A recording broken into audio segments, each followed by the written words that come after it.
Welcome back everyone to another great video on idioms. This is part 4 and today's idiom is to die for. The meaning of this idiom is something of a very high quality or that you would love to have. Now here's an amusing clip from the film Over the Hedge to show it used in context.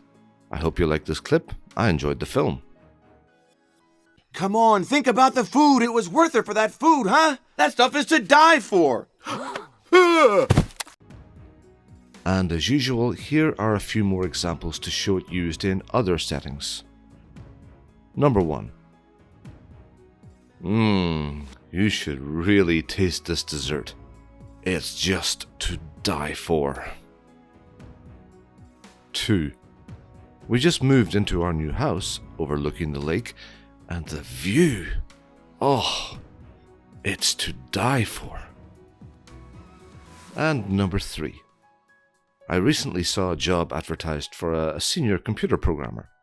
The salary was to die for. I think I'm going to apply for it. And that's it for another video, everyone. Short and sweet. So thank you again very much for watching. If you liked the video, hit the like button and don't forget to subscribe. So until next time, take care and be happy.